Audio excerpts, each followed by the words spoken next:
Practice transfers often so that you become proficient at the task before you try to lift a resident. Practice lifts from bed to wheelchair or chair, and from chair to bed. Read and understand the owner-operator's manual. Safety is most important when performing lifts, and that includes your safety. Always use good body mechanics. Keep your center of gravity low and use your leg muscles. Separate your legs to establish a broad base of support. Keep your spine in natural alignment and never twist while lifting. Always inspect the resident's sling before using it. Check for wear, tears, and loose stitching. Bleached, torn, cut, frayed, or broken slings are unsafe and should not be used.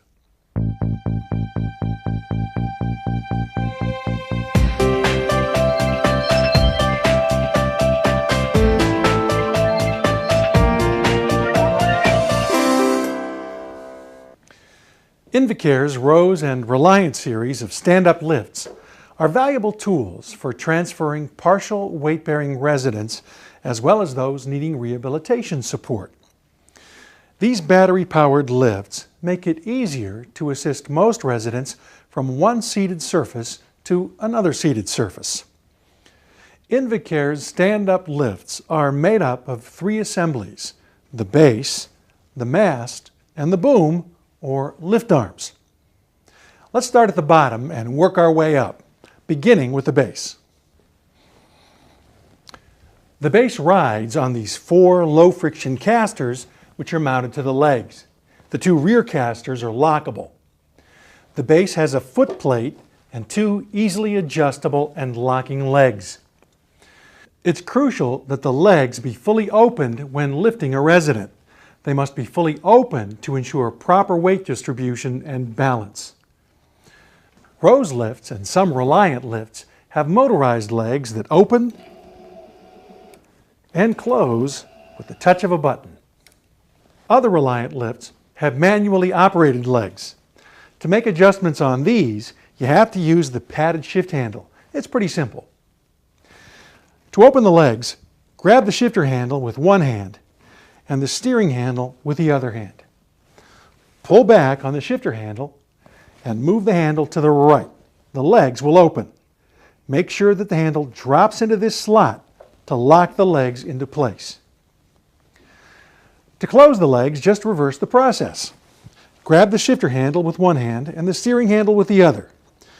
Pull back and move the shifter handle to the left, and the legs will close. Again, make sure the handle drops into this slot to lock the legs into place. Moving up the unit is the mast. On the battery-powered Rose and Reliant lifts, you'll find ergonomically designed push handles, a hand pendant which houses the operator's controls, a battery, control box, and the actuator which actually lifts the patient. The mast also posts the unit's weight capacity for a quick safety reference. Attached to the mast are the lifting arms, to which the sling attaches. On the Reliant 350 and Reliant 440, the sling secures onto one of these 3 knobs. If you're lifting a tall person, someone over 5 feet 10, then use these knobs on the end. If you're lifting a person of medium height, someone between 5'6" and 5'10", then use the knobs in the middle. And if you're lifting a shorter person, someone 5'6" or shorter, then use the knobs closest to the mast. On the Rose lift, the sling is attached at the end of the lifting arm. Power for these lifts comes from a 24-volt battery. Each unit comes with 2 batteries and a wall-mountable battery charger. So you can have one battery powering the lift while the other battery is on the charger. It takes about 4 hours to fully charge a battery. You can make about 200 lifts before a battery needs charging, and you'll know when it needs to be recharged because this alarm will go off when the battery is low. With Rose lifts, the charger is designed so that you can mount it on the wall or on the lift itself. The Rose control box has a visual battery indicator that's like a fuel gauge, so you can know at a glance how much power is left. On both units, replacing the battery is easy. First, squeeze the handle here on top. This will unlock the battery from the mount. Pull the battery towards you to clear the bracket. Then, lift the battery up and towards you. You might find it easier if you use two hands for this part. Mount a fresh battery by sliding it along the bracket until it rests in the cradle. Then push it away from you until you hear it click into place. Place the drained battery on the battery charger the same way. Just slide it down and push it away until you hear it click. If the charger is plugged in, this green light will be on. And if you have properly installed the battery, this LED will light up to let you know that the battery is being charged. When the battery is fully charged, the LED will go out. It's recommended that you leave the battery on the charger until you need to use it. The charger will trickle charge the battery to make sure that it's always at full capacity. And daily charging will prolong the life of the batteries.